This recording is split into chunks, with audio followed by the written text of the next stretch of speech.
자, 오늘 말씀 제목이 뭔가요? 오늘 말씀 제목이 크게 시작. 대박의 법칙. 좀 제목이 좀 자극적인가요? 대박의 법칙.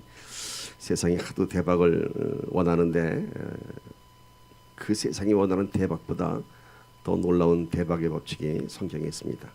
오늘 누가복음 13장 18절에서 21절 말씀으로 함께 귀한 은혜와 도전 나눕니다. 예수님께서 이 땅에 오셔서 많은 가르침을 주셨습니다.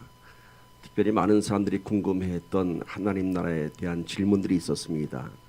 하나님의 아들이라고 하시는데 도대체 그 하나님 나라는 어떤 나라인가요? 어떤 나라인가요? 제가 그 네팔 선교를 갔더니 네팔에서만 살던 사람들은 미국 땅이 어떤지 모릅니다. 미국에서는 어떻게 사는지 모릅니다.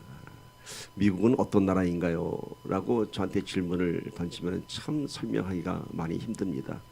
왜냐하면 이 미국 사람들이 누리고 있는 이 참 그 풍요로운 그 삶을 저들에게 설명해도 저들은 이해할 수가 없습니다. 예수님도 마찬가지였습니다. 많은 제자들이 또 많은 이스라엘 백성들이 도대체 하나님 나라가 무엇인가요? 그 나라는 어떤가요? 하고 질문을 던졌을 때 예수님께서는 이 땅의 어떤 관습과 이 땅의 어떤 단어로도 그 하나님 나라를 설명할 수 없었습니다. 그래서 오늘 예수님께서는 두 가지의 비유를 통해서 이 하나님 나라를 말씀하고 있습니다. 비유하고 있죠. 이 말씀을 들여다보면은 하나님 나라를 이렇게 비유한 것 같아요. 첫 번째는 물리적으로 설명하자면은 빅뱅 이론이 이 안에 좀 담겨져 있습니다. 현대 우주 물리학자들이 우주의 기원을 찾아 나서서 지금 가장 근접한 이론이 빅뱅 이론입니다. 빅뱅 이론은 뭐냐면은 지금도 우주는 팽창하고 있습니다. 별과 별 사이의 거리가 멀어지고요. 지금도 우주는 팽창되고 있습니다. 그래서 이거를 시간을 거꾸로 돌려봤습니다. 팽창되고 있는 이 우주가 시간을 거꾸로 올라가면 어떻게 될까요? 점점 축소되겠죠. 그래서 어느 한 시점이 되면은 어느 한 시간이 되면은 한 점이 됩니다. 그래서 그 한 점에서 어느 역사적인 순간에 거대한 빅뱅 폭발이 일어나면서 우주의 기원이 됐다, 이렇게 물리학자들은 얘기하고 있습니다. 인간의 과학이 하나님의 이 창조의 질서를 다 헤아릴 수는 없습니다만은 비슷하게는 얘기한 것 같습니다. 저는 개인적으로는 어느 한 부분은 매우 성경적인 이론이라고 생각합니다. 어느 부분이 하면은 어느 한 점에서 폭발되었다는 것, 바로 태초에 말씀이 계시니라. 말씀으로 천지를 창조하셨습니다. 말씀이 선포될 때에 온 우주가 창조되었습니다. 그래서 오늘 예수님께서 하나님 나라가 무엇인가 질문했을 때 두 가지 비유를 설명하면서 그 비유 안에 빅뱅 이론 같은 뭔가 폭발하는 힘을 설명했습니다. 하나님 나라는 폭발하는 것이다. 없는 것에서 있는 것을 만들어내는 것이다. 두 번째는 세상적인 표현을 빌자면은 오늘 말씀 제목입니다. 대박의 법칙입니다. 대박. 하나님 나라는 대박이라는 거예요. 대박의 의미가 뭔가요? 작은 것을 투자하여서 아주 크게 성공하는 것을 얘기하죠. 우리가 기대했던 것 이상의 성공을 우리가 대박 났다고 하죠. 그래서 우리가 대박이야 라고 하는 것은 와우, 놀라운 일이 벌어졌다, 생각지도 않았던 일이 벌어졌다, 그렇게 얘기하고 있죠. 그런데 대기업이 엄청난 자본과 기술을 투자해서 그 사업이 성공한 것을 보고 대박 났다고 하지 않았습니다. 당연한 결과죠. 굉장히 성공을 거두었는데 그 성공하기까지의 많은 것들이 투자가 되었고 많은 것들이 밑받침되었다면 그것은 당연한 상식의 결과로 받아들이고 있습니다. 대박이라고 하는 것은 이름 없는 작은 기업이 엄청난 성공을 했을 때 우리가 대박 났다고 하죠. 이름 없는 어느 화장품이 하나 탁 터져갖고 히트를 치면은 그것을 대박 났다고 하죠. 우리 지난 노예 때도 우리 교단 소속된 그 교회 어느 화장품 사업하시는 분이 그 화장품을 하나씩 선물했는데 그게 아주 비싼 그 백화점에서 요만한 그 화장품 하나가 170불인가 팔리고 있더라고요. 근데 그게 한국 화장품이에요. 근데 저희는 이름도 들어보지도 못한 화장품인데 작은 화장품 회사인데 그렇게 미국 주류사에서는 아주 유명하게 대박을 쳤다고 합니다. 그런 걸 보고 우리가 대박 났다고 하죠. 그런가 하면은 신앙적으로 비유하면은 이것은 영적 부흥을 의미합니다. 영적 부흥. 세상에 묶여 살던 우리의 삶이 작은 믿음 하나가 들어오면서 세상에 묶여 살던 우리가 이제는 세상을 통치하고 다스리는 그러한 영적인 신분, 영적인 부흥을 이루게 되는 것을 의미합니다. 이것은 개인의 어떤 영적 부흥만 국한된 것이 아니라 모든 민족과 열방들에게 또 동일하게 적용되는 영적 부흥입니다. 하나님 나라가 무엇입니까 했을 때 하나님 나라의 부흥은 우리 심령의 부흥과 함께 모든 민족의 부흥하는 것이다. 영적인 부흥이다 얘기하십니다. 세계 기독교 역사에 기록된 대부흥은 사람들이 잘 알지 못하는 곳에서 시작되었습니다. 그렇게 유명한 곳이 아닙니다. 영국의 웨일스 부흥 보세요. 웨일즈라고 하는 것은 작은 탄광촌입니다. 광부들을 통해서 부흥이 일어났습니다. 세계 기독교사에 기록된 또 하나의 대부흥이 있죠. 어딘가요? 평양 대부흥입니다. 평양 아직 개화도 되지 않은 동방의 작은 나라입니다. 사람들이 알지도 못하는 그 평양에서 세계 기독교의 역사에 기록될 만한 놀라운 대부흥이 일어났습니다. 이런 것이 바로 오늘 예수님께서 말씀하시는 하나님 나라의 그 비유 안에 들어가 있습니다. 오늘 말씀 안에 물리적인 이론이라고 하는 빅뱅의 증거가 있고요. 세상 사람들이 그렇게 좋아하는 대박의 법칙이 있고 또 우리 신앙의 영적 부흥의 법칙이 있습니다. 주신 말씀 누가복음 13장 18절 21절 함께 봅시다. 그러므로 예수께서 이르시되 하나님의 나라가 무엇과 같을까? 내가 무엇으로 비교할까? 마치 사람이 자기 채소밭에 갖다 심은 겨자씨 한 알 같으니 자라 나무가 되어 공중의 새들이 그 가지에 깃들었느니라. 또 이르시되 내가 하나님의 나라를 무엇으로 비교할까? 마치 여자가 가루 서말 속에 갖다 넣어 전부 부풀게 한 누룩과 같으니라 하셨더라. 두 가지의 비유가 있죠. 작은 겨자씨의 비유가 있고 누룩의 비유가 있습니다. 그런데 겨자씨를 모든 씨보다 작은 겨자씨라고 합니다. 여러분 겨자씨 보셨는지 모르겠는데 저는 예전에 이스라엘 성지 순례 갔다 온 분이 저한테 이렇게 선물을 하더라고요. 작은 키체인 안에 겨자씨가 들어가 있는 건데 정말 설명하지 않고 그게 씨앗인가 싶을 정도로 안에 먼지가 들어간 것처럼 작은 씨앗이었습니다. 그러니까 나무 씨앗 중에서는 가장 작은 씨앗이 겨자 씨앗입니다. 근데 그 겨자 씨앗이 심으면은 어떤 나무가 된다고요? 나무가 되어서 그저 나비나 벌들이 앉는 나무가 아니라 공중의 새들이 그 가지에 깃들어서 쉰다고 합니다. 그러니까 눈에 보이지 않는 작은 씨앗이 들어가서 어떤 나무가 된다고요? 공중의 새들이 날아서 쉴 만한 큰 나무가 된다고 합니다. 또 누룩은 뭔가요? 누룩은 사실 우리의 눈으로는 볼 수 없는 효소 곰팡입니다. 곰팡이 균입니다. 눈으로 볼 수 없는 것입니다. 물론 덩어리는 볼 수 있겠지만은 이 겨자씨와 누룩을 통해서 비유를 하시는데 그 겨자씨가 큰 나무가 되지 않습니까? 그러니까 믿음의 사람들은요 이런다고 그래요. 손바닥에 그 작은 겨자씨를 올려놓고 귀에다 다 갖다 댄다고 합니다. 무슨 뜻이냐면요. 눈에 잘 보이지는 작은 겨자씨를 갖다 놓고 귀에 갖다 대는 의미는 나중에 이 겨자씨가 큰 나무가 되어서 여기에 새들이 날아와서 지저귀는 소리를 미리 듣는 겁니다. 이게 믿음입니다. 눈에 보이지 않는 작은 씨앗이지만 귀에 놓고 보면은 훗날 새들이 와서 지지배배 하고 오는 새들의 소리를 짹짹거리는 소리를 미리 듣는 것입니다. 겨자씨의 비유는 작은 믿음에 관한 비유입니다. 이 겨자씨의 비유를 통해서 큰 나무가 됐다는 것이죠. 근데 성경에 또 다른 비유가 있습니다. 이 겨자씨만한 믿음이 있다면은 너희가 이 작은 믿음 하나만 있다면 겨자씨만한 작은 믿음이 있다면은 이 산을 명하여서 저리로 옮기리라고 하셨습니다. 근데 이러한 예수님의 말씀은 비유적 사건에서 끝난 것이 아니라 실제로 AD 979년에 애굽의 동굴교회에서 실제적으로 나타났습니다.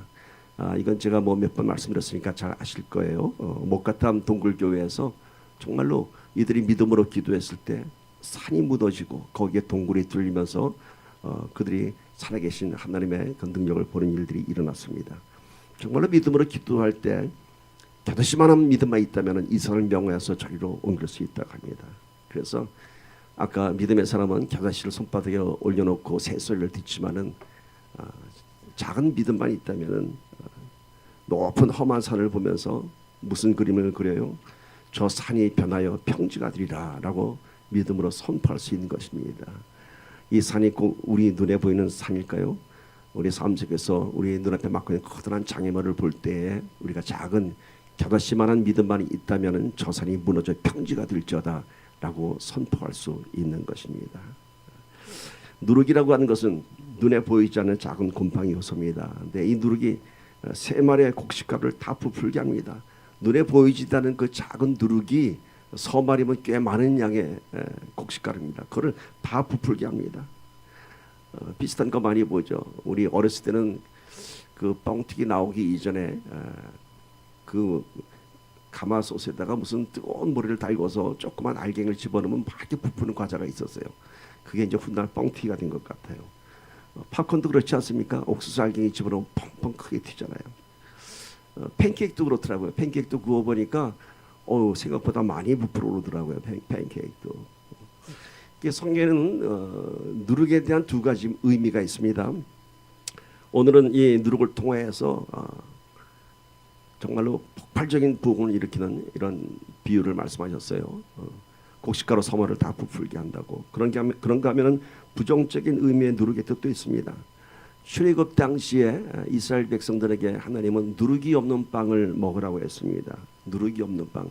누룩이 빵에 들어가면요, 빵이 부풀어지고 커지고 부드럽고 맛도 있어집니다. 누룩이 들어가지 않으면 빵은 부풀지 않고 딱딱하고 맛이 없습니다.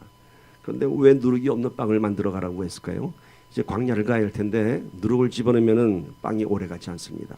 빵이 상합니다. 그러니까 누룩을 넣지 말라. 그래서 이 누룩의 의미는 어떤 썩게 하는 그런 부패적 요소를 얘기하고 있습니다. 그래서 예수님께서는 바리새인들을 향해서 바리새인들의 누룩을 조심하라 이렇게 얘기했죠. 외식하는 신앙, 겁만 부풀리는 신앙.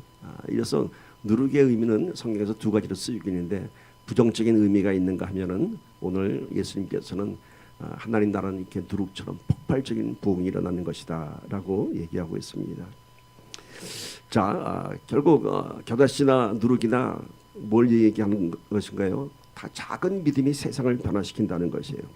공통점이 뭐예요? 작은 것으로 큰 역사를 이루시는 하나님의 권능을 얘기하고 있습니다. 이것은 하나님의 진리입니다, 여러분. 하나님께서 어쩌다 이러시는 게 아니라 겨자씨를 씌우면 큰 나무가 되고 누룩을 넣으면 곡식가루가 부풀어지는 것이 진리입니다. 이것이 하나님 나라의 그런 진리입니다. 그렇다면 한번 오늘 이 말씀 앞에서 우리의 삶을 들어봅시다. 그렇다면 우리의 삶도 예수 믿고 나서 before와 after가 구별되는지 한번 생각해 봅시다. 겨자씨를 씌우면 큰 나무가 된다고 했으니까 우리 안에 작은 겨자씨만한 믿음이 지금 이 안에 있다면은 우리의 믿음이 자라야 되고 우리의 삶 속에 그런 믿음의 열매들이 나타나야 합니다. 우리 안에 작은 누룩이 지금 심겨져 있다면은 우리 안에 지금 신앙의 능력들이 부풀어 올라야 됩니다. 경건의 능력이 점점 커져야 됩니다. 그런데 우리 신앙에 이런 변화가 없다면은, 영적 부흥이 없다면은 그건 뭘 의미하는가요? 뭔가 잘못된 겁니다. 뭔가 잘못된 겁니다. 심겨진 겨자씨가 죽은 씨앗이든지 누룩이 다 썩어 빠진 누룩이라서 아무런 효과가 없는 것이든지, 여러분, 우리가 신앙생활하면서 우리 신앙생활에 영적 부흥이 없고 변화가 없으면은 아무 의미 없습니다. 차라리 세상 사람보다 못한 것입니다. 왜요? 세상 사람들은 그래도 망가지면 저 밑바닥 가서 돌아온 탕자가 돼서 돌아올 기회라도 있죠. 우리는 신앙생활 한다고 하면서 아무런 변화 없이 살아가면은 돌아온 탕자보다도 못한 사람이 되는 겁니다. 어떤 부흥의 찬스도 없는 겁니다. 내 삶의 변화가 없기 때문에. 이것이 바로 죽은 신앙인의 모습입니다. 여러분, 신앙생활은 변해야 됩니다. 나무가 자라듯이, 누룩을 넣은 곡식이 부풀듯이 우리의 신앙은 자라야 되고 부풀어야 됩니다. 왜 변화가 없는가요? 답변은 간단합니다. 가짜 신앙인이기 때문입니다. 가짜 신앙은 뭔가요? 내 안에 하나님이 안 계십니다. 내가 심은 겨자씨가 없고 내 삶 속에 누룩이 없습니다. 그래서 주일날 교회 와서 잠깐 하나님 면회하고 바해하고 세상 나가면 다시 내가 살기 때문인 것입니다. 변화가 있을 수 없지요. 변화가 있을 수 없지요.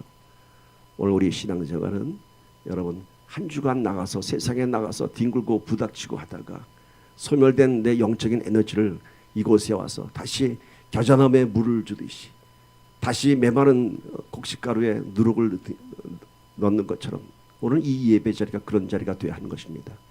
그래서 다시 한번 우리가 심겨진 믿음의 씨앗에 오늘 물을 뿌려야 되고요. 또 날아간 누룩을 다시 또 리필하면서 우리의 삶의 영적인 부흥을 이루어야 하는 것입니다. 제 차는 하이브리드입니다. 예전에 교회가 버뱅크에 있을 때 그 긴 거리를 감안해서 좀 차가 비싸지만은 하이브리드 차를 샀습니다. 그래서 본전을 뽑았습니다. 가스값이 많이 절약이 됩니다. 그런데 하이브리드 차라고 해서 다 그렇게 가스가 절감되는 것은 아닙니다. 하이브리드 차라고 하는 것은 엔진이 가솔린으로 돌아가는 엔진하고 전기로 돌아가는 모터가 계속 서로 역할을 바꿔가면서 움직입니다. 그래서 슬로우 스피드라든지 또 차가 탄력을 받았을 때는 배터리로 별로 힘이 많이 필요치 않은 전기 모터가 들어가고 동력이 많이 필요할 때는 이제 가솔린 엔진이 돌아가면서 가스를 소모합니다. 그런데 이런 하이브리드 차를 타면서 가스를 절감하면은 운전 습관이 좀 바뀌어져야 됩니다. 무슨 말이냐면은 예전처럼 가솔린 차를 운전하는 것처럼 급가속을 한다든지 급제동을 한다든지 그 험한 운전 습관 그대로 갖고 하면은 연비가 별로 이렇게 나오지 않습니다. 왜 그런지 아세요? 그 일렉트릭 모터가 돌아가는 찬스를 줘야지 될 텐데 그 찬스를 다 뺏어버리는 거예요. 자기의 나쁜 운전 습관이 계속 가솔린 엔진만 돌아가게 운전을 합니다. 그래서 연비가 떨어집니다. 제가 이 얘기를 왜 하는지 아세요? 우리 신앙생활이 그런 겁니다. 우리 신앙생활은 어쩌면 하이브리드 차 같은지도 모르겠습니다. 내가 감당해야 할 역할이 있고 하나님께서 움직여주시는 부분이 있습니다. 그런데 내가 얼마만큼 내 삶 속에서 하나님께 내 삶을 맡길 것인가, 거기에 따라서 우리의 삶의 결과는 달라집니다. 정말 하나님께서 해야 할 그 부분을 내가 맡겨야 하고 내가 해야 할 부분을 내가 해야 되는데 우리는 거꾸로 내가 해야 할 부분은 그저 하나님께 맡기고 하나님께서 해야 할 부분을 내가 하려고 그러지 않는지 모르겠습니다. 여러분 오늘 분명히 하나님께서 우리의 삶 속에서 개입하실 때 여러분의 그 주도권을 하나님께 드리길 바랍니다. 그것이 바로 오늘 하나님 나라가 무엇인가 할 때 그 하나님 나라를 경험하기 위해서는 하나님께 내 인생의 핸들을 맡겨야 하는 것입니다. 전기 모터가 돌아가야 되는데 가솔린 엔진이 돌아가기 때문에 연비가 떨어지는 것처럼 내 삶을 하나님께 내드리지 못하고 여전히 내가 끙끙거리고 있다면은 하나님께서 이루실 부흥을 경험하지 못하는 것입니다. 신앙생활 내가 하면 고난입니다. 내 안에 성령께서 내 신앙을 주도해야 합니다. 그런가 하면 변화가 없는 또 하나 이유가 있습니다. 믿음이 너무 좋아서 그냥 하나님이 다 해주시겠지, 그냥 하나님이 다 알아서 하실 거야 라고 하는 이런 맹목적인 신앙생활을 하면요 아무런 변화가 없습니다. 하늘만 바라보는 무모한 신앙입니다. 그건 믿음 좋은 것 아닙니다. 여러분 겨자씨를 심고 누룩을 넣어야지 내 인생이 변하는 것인데 하나님께서 겨자씨 심어 주시겠지, 하나님께서 누룩으로 나를 변화시켜 주시겠지, 그렇지 않습니다. 분명히 우리가 해야 할 역할이 있습니다. 그 역할을 빼놓고 무조건 하나님께서 하시겠지 하면은 하나님께서도 안타까워하십니다. 분명 부흥은 하나님의 역사입니다. 그러나 부흥은 그냥 일어난 것이 아니라 우리를 사용해서 하나님께서는 대박의 법칙을 완성시키십니다. 근데 하나님께서 어떤 사람들을 일으켜 세우시느냐, 하나님께서는 결코 강한 자들을 들어서 쓰지 않으십니다. 왜냐하면 강한 자들에게는 하나님이 들어갈 그런 영적 공간이 없습니다. 자기가 다 해야 됩니다. 하나님께서 그 어떤 부분에서 움직여 주셔야 되는데 강한 사람들은 자기 지혜와 자기의 경험과 자기의 능력을 믿고 하나님께 내어주지 않습니다. 그래서 하나님께서는 약한 자들을 통해서 하나님의 권능을 드러냅니다. 그래서 결국은 우리는 나중에 어떤 고백을 하죠? 하나님께서 하셨습니다 라는 고백을 합니다. 왜 이런 고백이 나올까요? 정말 나는 아무것도 할 수 없는 사람인데 내 형편으로 봐서는 아무것도 가능한 것이 없었는데 그것이 이루어진 거예요. 그것이 이루어진 거예요. 정말 나는 버려질 씨앗 같았는데 어느새 그 씨앗이 내려서 싹이 나고 줄기가 되고 나무가 되어서 어느새 내 가지 위에 새들이 앉아 있는 것을 보고 와우, 하나님께서 하셨구나. 우리 이민 생활 살면서 많은 시간 지내오면서 누군가는 여전히 아직도 힘든 생활을 보내고 있겠지만 누군가는 하나님께서 하신 은혜를 찬양하는 사람이 많이 있다는 것입니다. 하나님께서 하셨구나. 왜? 나는 아무것도 없었기 때문에. 여러분, 하나님께서는 우리가 아무것도 할 수 없을 때 그때 놀라운 대박의 사건을 만들어내십니다. From nothing to great thing을 만들어내십니다. 근데 오늘 우리 안에 뭔가 내어놓지 못할 내 안에 내가 붙잡고 있는 것이 있다면 하나님께서 이 일을 이루시지 못하는 것입니다. 그래서 오늘 말씀 제목이 대박의 법칙이니까 대박의 법칙 첫 번째는 내가 약할 때가 부흥의 때입니다. 내가 아무것도 할 수 없을 때가 하나님께서 일하실 때입니다. 여러분, 기드온의 300용사를 보십시오. 미디안과 아말렉의 숫자는 메뚜기 떼와 같다고 했고요. 성경에 보니까 그들의 낙태의 수는 해변의 모래와 같다고 합니다. 근데 기드온은 하나님께서 다 추스리고 300명을 남겨놓았어요. 왜 그러셨을까? 꽤 많은 32,000명의 사람이 모였지만 하나님께서는 다 보내라고 했어요. 오직 300명만 남겨놓았습니다. 그리고 기드온이라고 하는 그 사슬은 겁쟁이였습니다. 겁이 많은 사람이었습니다. 근데 하나님께서는 그 기도를 통해서 이 미디안 족속을 다 멸망시켰습니다. 오직 300명. 그리고 삼손처럼 힘이 있는 장사가 아닌 비겁하고 째지한 기도원을 통해서 말씀하셨습니다. 역사하셨습니다. 왜요? 하나님께서 하신 것을 드러내기 위한 것이었습니다. 하나님께서는 강한 자를 사용하지 않으시고 정말로 약하고 아무것도 할 수 없는 자들에게 하나님께서는 놀라운 부흥의 법칙을 이뤄내십니다. 골리앗 앞에 선 다윗은 어땠나요? 어린애였어요. 그 어린 나이가 그 믿음으로 골리앗을 쓰러뜨렸습니다. 모세는 80의 노인 때에 출애굽의 역사를 이뤄냈습니다. 약할 때 하나님께서는 하나님의 강한 권능을 드러내십니다. 바울이 자기의 육체의 가시를 제해달라고 3번이나 기도했을 때 하나님의 응답이 이거였습니다. 고린도후서 12장 9절 보세요. 나에게 이르시기를 내 은혜가 네게 족하도다. 이는 내 능력이 약한 데서 온전하여짐이라. 온전하여짐은 강함이에요. 하나님의 온전하여짐은 놀라운 권능입니다. 그러므로 도리어 크게 기뻐함으로 나의 여러 약한 것들에 대하여 자랑하리니. 바울이 오히려 기뻐했어요.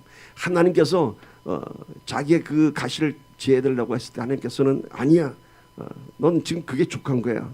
왜냐하면 네가 지금 몸의 육체의 가시에 있을 때에 네 육체의 질병이 있을 때 내 능력이 더 온전해지는 거야. 바울은 깨달았어요. 영적 진리를. 그래서 기뻐했다고 합니다. 우리 같으면 하나님께서 왜 내 기도를 안 들어주세요 하고 섭섭해할 텐데 바울은 기뻐했어요. 왜? 나의 여러 약한 것들에 대하여 자랑한다고 합니다. 왜? 그리스도의 능력이 내게 머물게 하려 함이라. 이게 영적인 비밀이에요. 하나님께서 내 기도 응답했을 때 하나님 이러실 수 있어요? 내가 복음 전도 사역을 위해서 이렇게 기도했는데 거부하실 수 있어요? 라고 하는 불평과 원망이 아니라 뭐예요? 너무 기뻐했어요. 왜 기뻐했냐고? 내가 이렇게 아무것도 할 수 없을 때, 내가 약할 때에 온전히 그리스도의 능력이 나를 덮어줄 것임을 알았기 때문인 것입니다. 오늘 여러분들 삶 속에서 정말 내가 아무것도 할 수 없을 때, 하나님께서 기도 응답도 안 하시고 철저히 침묵하실 때 오히려 기뻐하시기 바랍니다. 그 안에서 하나님께서 놀라운 대박의 법칙을 이루어내실 것입니다. 실제로 바울은 옥에 갇혀서 아무것도 할 수 없을 때 놀라운 목회 서신서, 옥중 서신서를 통해서 복음 전파에 큰 역사를 이루어냈습니다. 우리가 보기에는 바울이 옥에 갇혔을 때 이젠 끝났구나 했지만은 끝난 것이 아니라 그때가 바울 사에게 가장 화려한 전성기였습니다. 우리 신앙도 마찬가지입니다. 기도가 응답이 안 되고 내 삶이 어려졌다고 할 때 여러분 쓰러지지 마십시오. 그때가 놀라운 영적 부흥을 경험할 우리의 기회입니다. 하나님께서 일하실 찬스입니다. 내 삶이 곤고할 때에 하나님께서는 우리의 약함을 통해서 역사하십니다. 나의 약함이 하나님께는 기회입니다. 왜요? 하나님의 권능을 드러낼 기회입니다.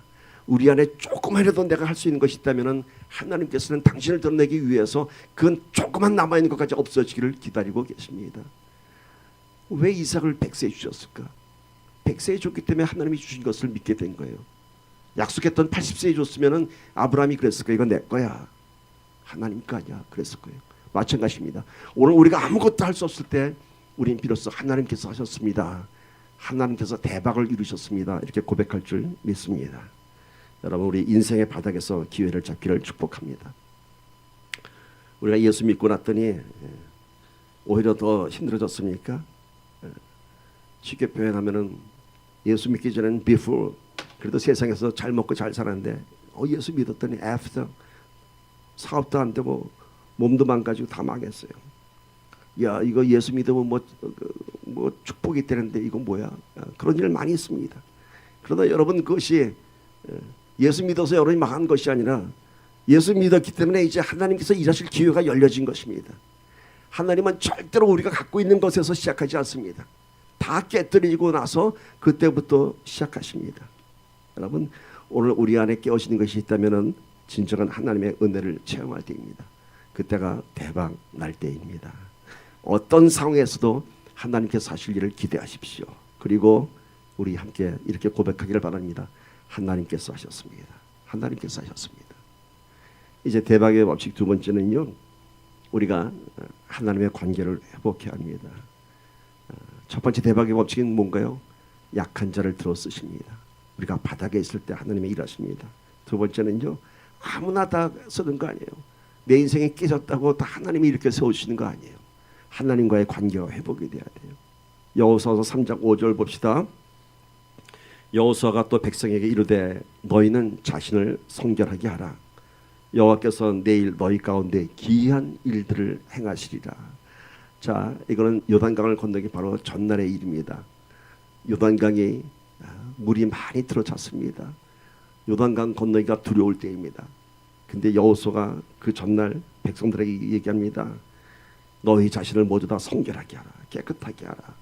그러니까 제사를 지면 정결 의식을 치르라 이겁니다. 그러면은 여호와께서 내일 너희 가운데 기이한 일들을 행하시리라. 그 두려운 밤이었어요. 저 요단강을 건너야 가나안 땅을 들어갈 텐데 요단강을 보니까 너무 두려웠어요. 그 밤에, 그 두려운 밤에 그들의 지도자 여호수아가 요구한 것은 성결 의식이었습니다. 오늘 우리로 치면은 바로 회개하라였습니다. 그리하면 여호와께서 내일 기이한 일들을 행하시리라. 그리고 그 다음날 정말 놀라운 일을 행하셨죠. 요단강 물이 갈라졌습니다. 역시 성결은 우리의 심령을 깨끗하게 하는 것은 하나님의 역사가 이루어진 통로입니다. 하나님의 권능은 온통 우리의 삶을 덮고 있는데 내가 성결하지 못하기 때문에 하나님의 기이한 일들, 하나님의 권능의 역사를 체험하지 못하는 것입니다. 내가 성결해야 하나님의 사건이 일어납니다. 성결, 회개의 참되는 의미는 여러분, 우리의 과거에 대한 죄에 대한 참회의 고백에서 끝나면은 그것은 단지 자기 과거에 대한 그런 고백밖에 안 됩니다. 그러니까 하나님 나의 이런 죄를 용서하여 주시옵소서, 막 이런 고백들, 어쩌면 영적 신세 한탄이죠. 여러분, 이것이 진정한 회개가 아니에요. 참회의 고백에서 끝나는 것이 아니라 그 성결을 통한 기쁨과 감사와 감격이 넘쳐야 하는 것입니다. 그래야지만이 진정한 성결을 이룬 것입니다.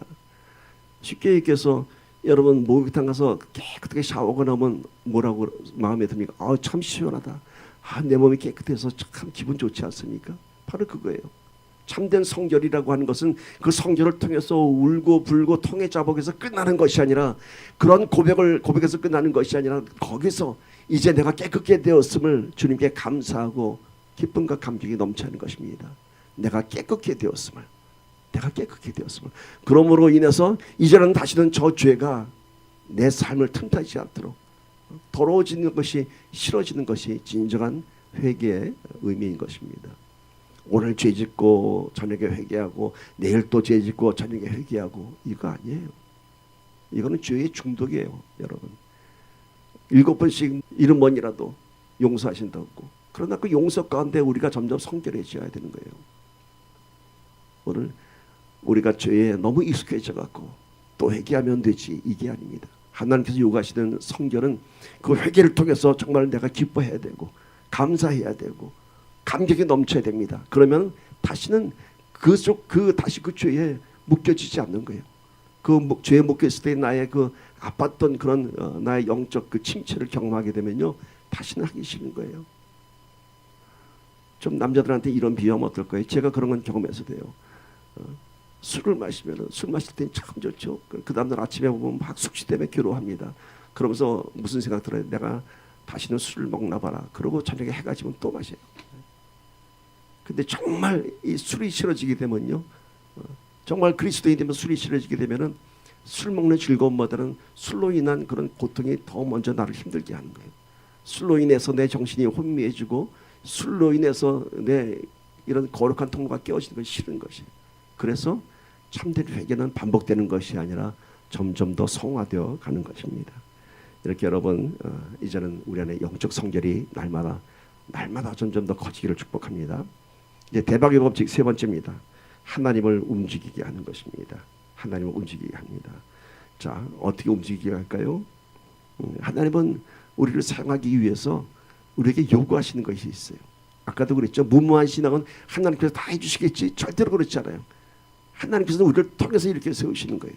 그러니까 우리가 최소한도 드려야 할 거룩한 요구에 대한 순종이 있습니다. 하나님께서는 우리에게 믿음의 종잣돈을 요구해요. 그게 뭐예요? 작은 겨자씨만한 믿음만 있다면 라고 말씀하시잖아요. 너에게 누룩만 있다면, 눈에 보이지 않은, 바로 그걸 요구하는 것이에요. 성경에 보니까 하나님께서 아브라함에게 이삭을 달라고 했어요. 그 이삭이 어떤 이삭이에요? 100살에 얻은 아들인데 줄 때는 얹고 또 달라고 해요. 또 사르밧 껍의 마지막 끼니를 요구했어요. 그 마지막 끼니 하도 가난해서 먹고 살 게 없어 이제 그 한 개 아들하고 먹고 죽겠다고 했는데 그걸 내놓으라고 해요. 오병이의 기적의 현장에서는 어땠습니까? 어린 여자아이가 자기가 먹으려고 쌓았던 요만한 떡 5개하고 물고기 2마리, 그걸 내놓으라고 해요. 젊은 부자 건원에게는 영생에 관심이 있어서 예수님이 찾아왔더니 그 돈 다 내놓으라고 그래요.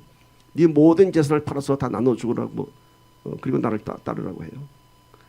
결국 부자 건원은 자기 재산을 다 팔라는 말에 됐어요. 하고 돌아섰습니다. 재산이 한 반만 팔고 오라고 했어도 아마 그 부자 건원은 반 팔고 오지 않았을까 싶은데 왜 그랬을까? 하나님께서 요구하는 것은 적당한 타입이 아닙니다. 온전한 믿음이고 온전한 순종입니다. 한번 이런 영어 문장을 제가 한번 만들어 봤는데 이거 뭐 성경에 있는 얘기는 아니에요. 보세요. He wants our small thing, but it might be our last thing, and He will give us a great thing. 이겁니다. 하나님을 움직이게 하는 데는요, 작은 믿음의 종잣돈이 필요합니다. 하나님께서 우리에게 작은 어떤 것을 요구해요. 하나님께는 작은 것일 수 하나님께는 작은 것일 수 있고 세상 기준으로 봐서는 아무것도 아닌 것 같을 수도 있지만 나에게 있어서는 그것이 전부일 수 있고 마지막 것일 수 있어요. 근데 드리면은 and 그러면은 우리에게 great thing, 놀라운 것을 주시는 거예요. 오늘 말씀에 비유된 작은 겨자씨와 누룩이 비록 가장 작은 것이지만은 어쩌면 내 삶의 전부입니다. 내 사랑하는 아들 이삭이며 아들과 함께 먹고자 했던 마지막 한 끼이며 그 베세다 평원에서 여자아이가 한 끼 먹고자 했던 도시락이며 젊은 부자 건원의 모든 재산입니다. 하나님의 요구는 나에게 남는 시간, 물질, 나에게 여분의 것을 요구하는 것이 아니라 내 삶의 모든 것을, 또 내 삶의 마지막 남은 것을 다 원하십니다. 그래서 우리가 참 이런 하나님의 요구 앞에 우리가 쉽게 순종하지 못하는 것입니다. 100만 불을 갖고 있는 부자에게 100불을 내놓으라고 하면 쉽게 내놓습니다. 그러나 당장 가스비 넣을 돈, 아이 우유 살 돈, 단돈 100불만 갖고 있는 사람에게 100불을 내놓으라고 하면 그것은 생존에 관한 것입니다. 그런데 하나님은 이런 요구를 하세요. 우리의 마지막 것을 내놓으라고 해요. 그런데 하나님은 우리의 마지막 것을 뺏어가기 위함이 아니라 그 마지막 것을 통해서 놀라운 대박을 이루시려고 우리에게 그 믿음을 요구하는 것입니다. 이삭을 드리는 믿음을 통해서 아브라함은 믿음의 조상이 되었고요, 민족의 조상이 되었습니다. 마지막 끼니를 바치는 헌신을 통해서 사르밧 가문은 3년 반의 가뭄을 이기는 물질의 축복을 경험했습니다. 그리고 여러분, 가만 보세요. 사르밧가브가 설교에 얼마나 많이 등장합니까? 저도 많이 인용하지만은 다른 목사님들 그래요. 헌신과 섬김에 가는 것을 얘기할 때 사르밧가브의 얘기가 등장하지 않을 수 없어요. 이 사르밧가브가 얼마나 대박 났어요. 한 끼 바치고 나서 설교에 가장 많이 등장하는, 지금 이 시대까지도 자기의 이름이 나오지 않습니까? 마리아가 예수님께 옥합을 깨뜨렸을 때 제자들이 그랬어요. 저 비싼 향료 옥합을 깨뜨린 것은 낭비다. 그랬더니 예수님께서 뭐라고 그러셨어요? 내가 이 땅에 다시 오는 날까지 이 여인을 기억하라. 이 복음이 전파되는 곳에서는 이 여자가 옥합을 깨뜨린 일도 같이 말하라. 그를 기억하라 하시리라. 바로 이겁니다, 여러분. 우리는 마지막 것일지 모르겠지만 그를 통해서 하나님께서는 주님 오시는 그날까지 우리의 이름을 기억하며 세상에 복음 증거자로서 우리를 남겨놓는 것입니다. 이제 왜 아브라함에게 이삭을 요구했고, 왜 사르밧가브에게 마지막 한 끼를 요구했고, 베스다 평원에서 소녀가 먹으려는 작은 도시락 물고기 2마리와 떡 5개 도시락을 요구했는지 이제는 이해할 수 있습니다. 그 믿음의 결단, 그 순종의 믿음이 놀라운 대박의 부흥을 이루었습니다. 소녀의 작은 도시락이 5,000명을 먹이고도 12광주리가 남았습니다. 아브라함은 이삭을 바쳤을 때 하나님께서는 다른 재물을 미리 준비해 놓으셨고 그를 이제 내가 너를 믿음의 조상이라 얘기하셨습니다. 여러분, 우리 한번 믿음의 겨자씨를 심기를 도전합니다. 여러분 삶 속에 믿음의 누룩을 뿌리기를 축복합니다. 그것이 오늘 영적인 대박의 법칙의 세 번째 비결입니다. 자, 네 번째는 하나님을 비추게 하랍니다. 하나님의 요구보다 더 많은 것을 드려보십시오. 더 많은 시간과 더 많은 물질과 더 많은 정성을 따지지 말고 계산하지 말고 오히려 하나님을 당황하게 하십시오. 어떠한 고난과 역경 가운데서 오히려 하나님께 더 평안을 고백하며 감사를 고백하십시오. 이것이 하나님을 비추게 하는 것입니다. 우리는 먼저 물질이 생각나죠. 뭘 다 드리라고요? 물질을 초월해서 우리가 드려야 할 것이 있다면 어떠한 상황 가운데서도 하나님께 감사와 평강을 고백하는 것입니다.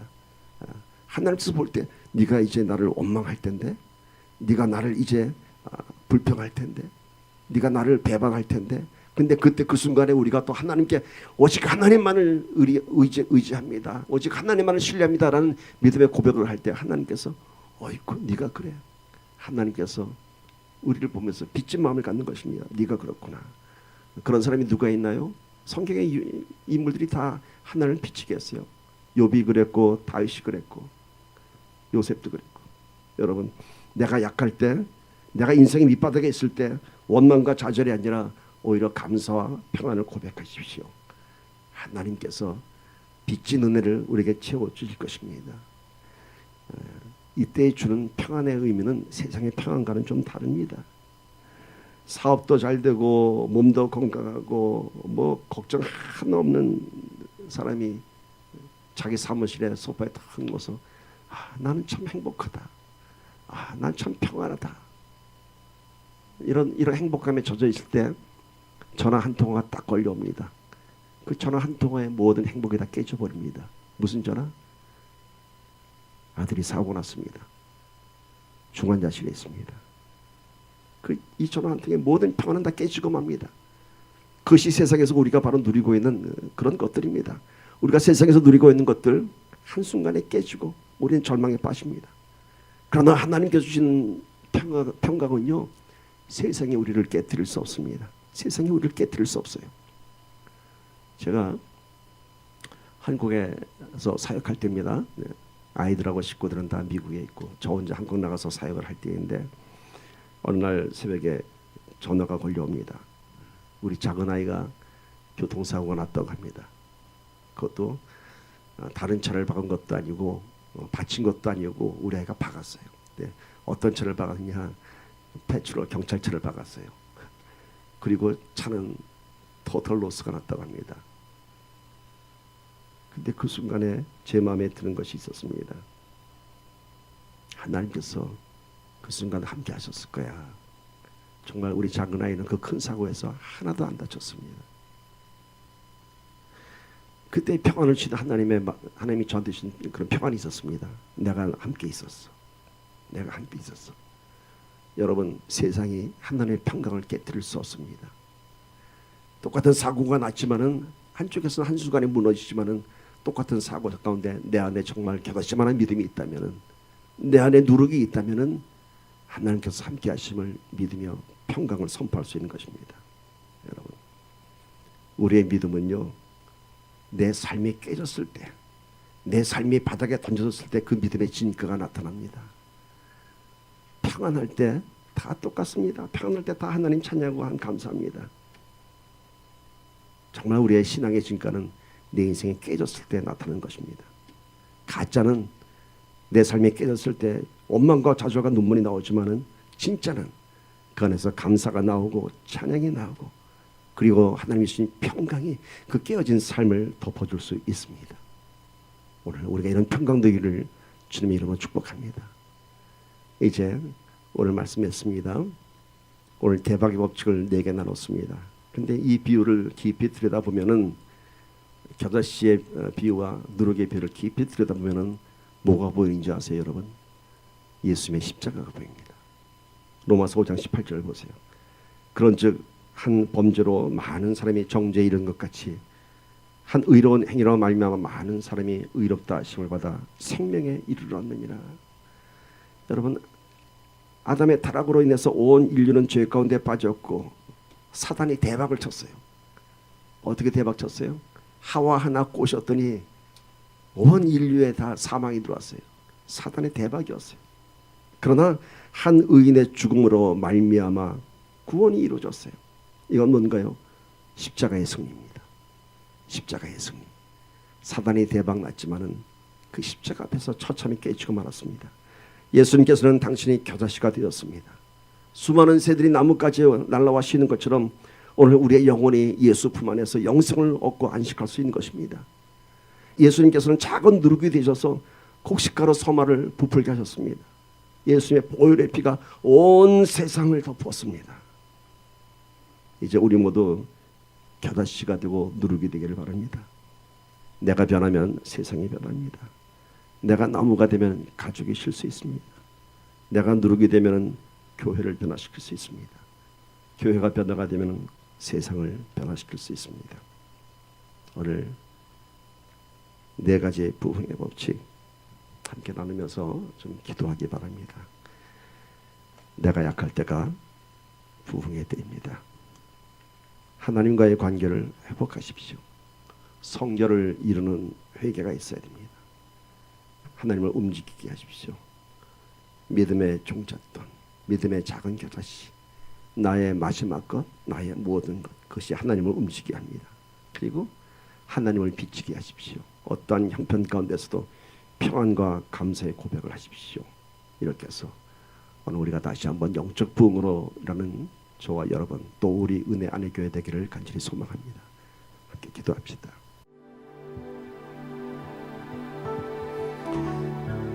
지금 내가 약하고 힘들고 쓰러져 있습니까? 주저앉지 마십시오. 지금이 나의 일어설 때입니다. 지금 주께서 나와 함께 날아오르실 때입니다. 지금이 부흥의 때입니다. 여러분, 주님의 품 안에 거하기를 원하십니까? 성결을 이루십시오. 하나님과의 관계를 회복하십시오. 그리고 하나님과 함께 날아오르십시오. 하나님을 움직이게 하십시오. 내 작은 겨자씨만한 믿음으로 하나님께서 내 삶 속에 들어오셔서 무너진 모든 것을 다시 회복케 하실 것입니다.